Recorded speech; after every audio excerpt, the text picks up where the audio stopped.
Hello and welcome to Board 8 Baseball Week 16 action.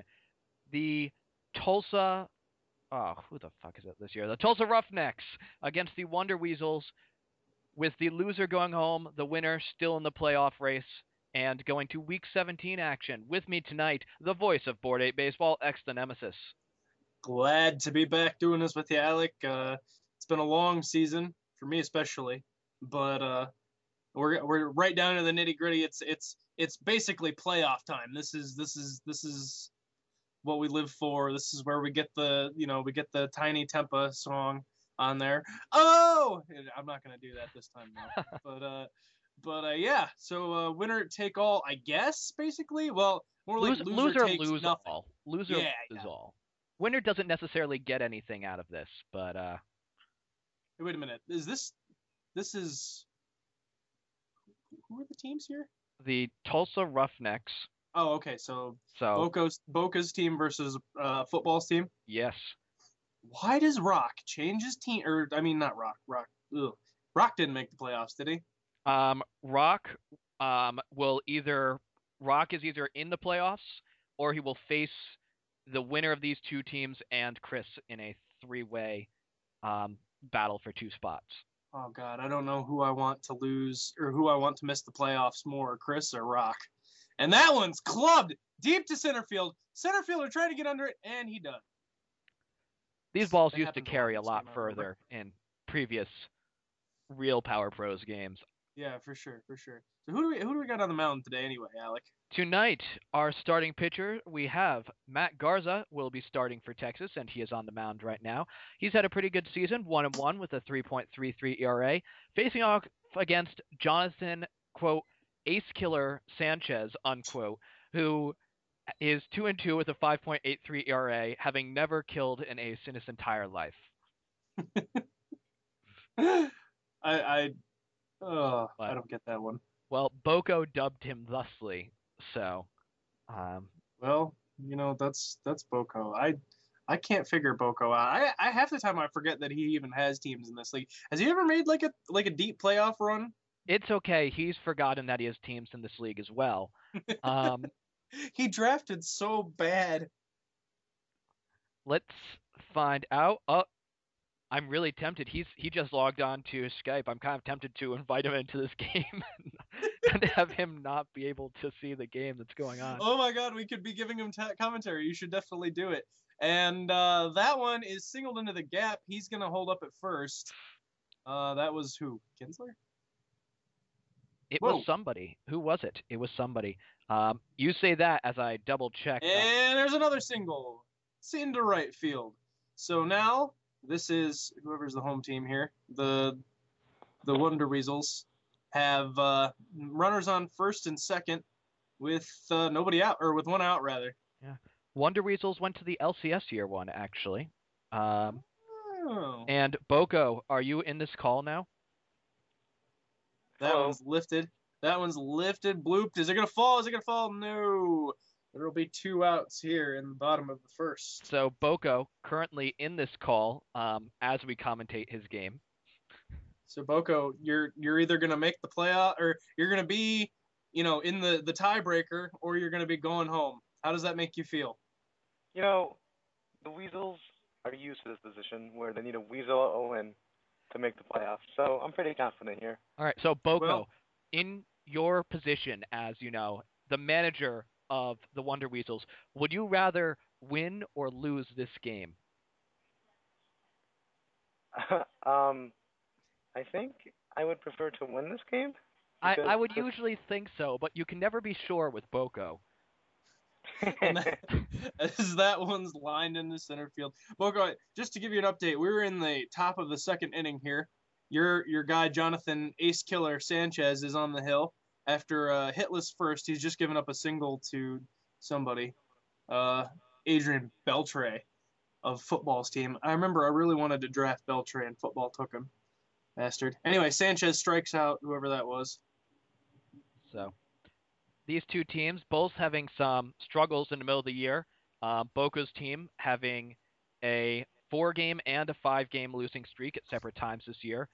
And they are in the playoff hunt.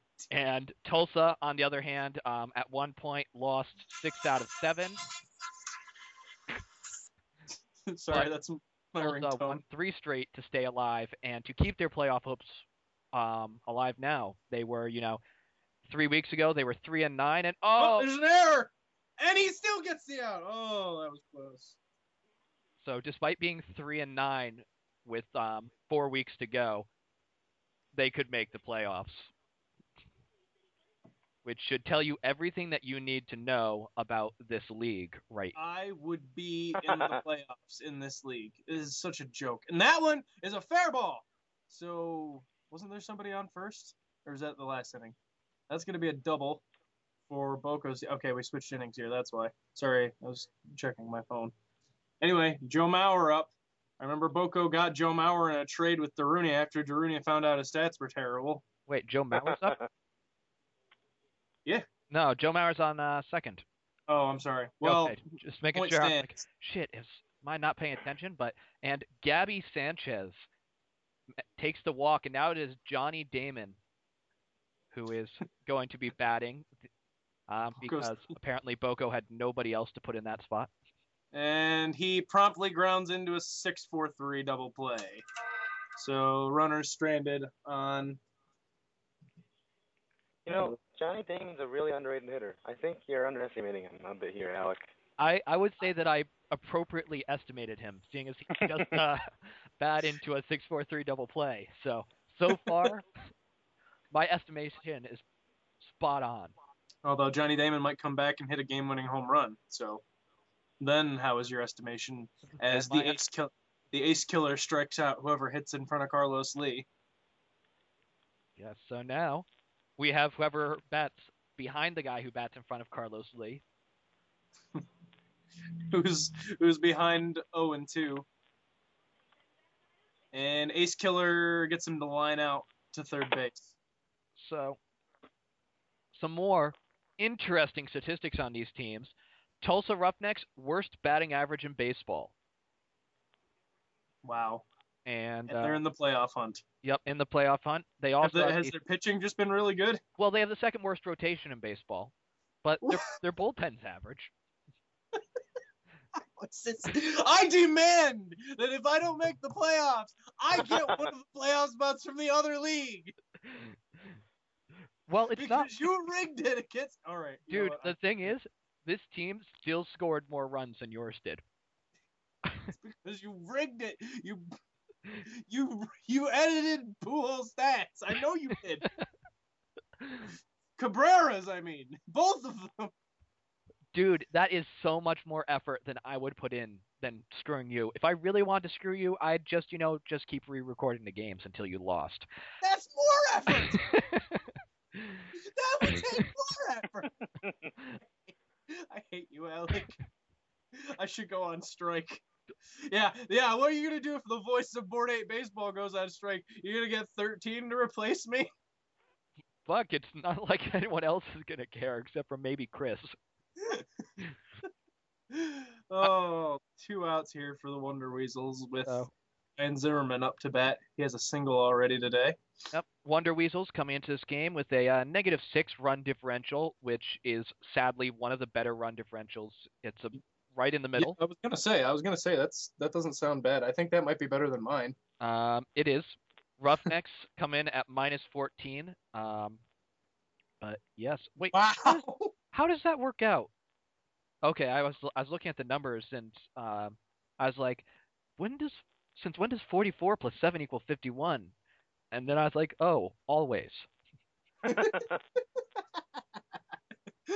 Oh, Alec, you're a better math brain than that, man. Oh yeah, yeah. Well, here we are in the top of the 4th inning with Shin-Soo Choo. Speaking of math.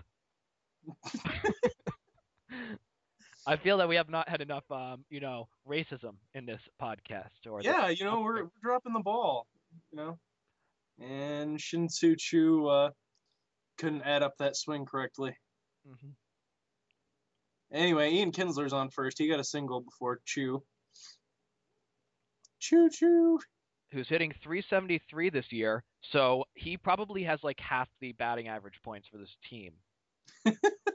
So let's look at some of the all-star batting averages on this team. Your shortstop, Elvis Andrews, It's gonna 133 drop batting in. average.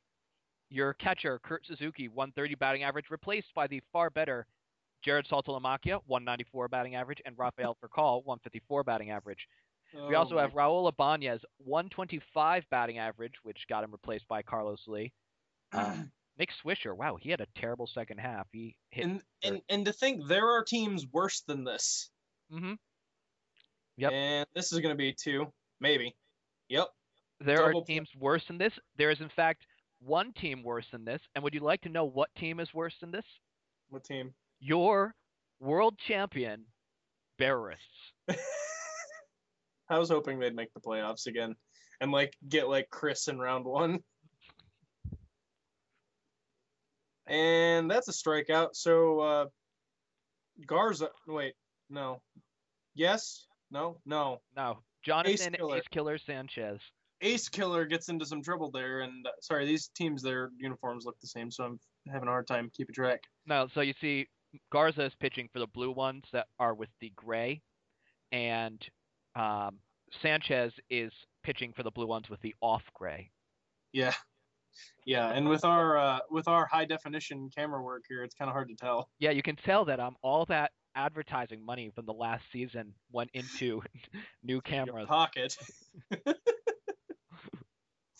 And when he says new, he means the the rebate edition new cameras. Oh yeah, in fact, because of all the money and fines that I had to pay last year with Folge commentating, I actually had to get cheaper cameras. We sold off last year's cameras. Well, you see what's happening to Rush Limbaugh now. That's basically what happened with all our sponsors. Exactly. And I mean, Garza manages a strikeout, which is a big deal for that to actually happen. I know, it's so frustrating. But it's like the hitters go, like they all get to 0-2, it seems like, and then nothing happens. Mm-hmm. Is Boko still there? I'm still here. I'm watching this exciting baseball game, trying to keep track of what's going on while I'm cheering on the Weasels. Okay, just didn't know if you were still there or not. Yeah, because he definitely doesn't have this game, so. And that's a walk to Jason Worth. Jason Worth taking a walk. Something that he did not do for the Nationals last year, or get him base in any way whatsoever. Oh, that's such a sad story. Can they, like, I don't know, what are they going to do with that guy? Mulligan. Just go, sorry, let's do 2011 all over again. The Red Sox want to do it too.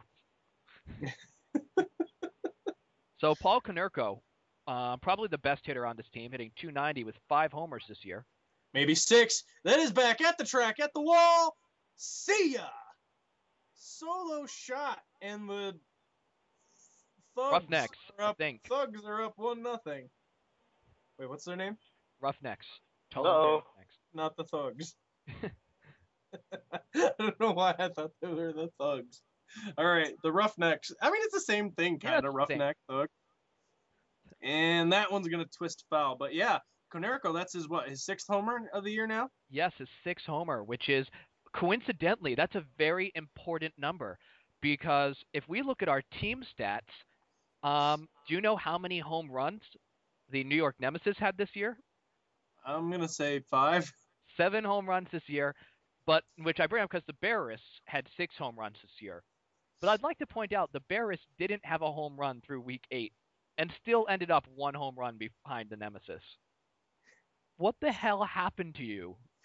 I had Albert Pujols and Miguel Cabrera on my team. I should have hit the most home runs.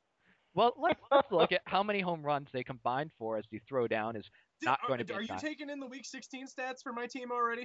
I have not put in the Week 16 stats. Okay, so there's still a chance that I could be better than the Barrists.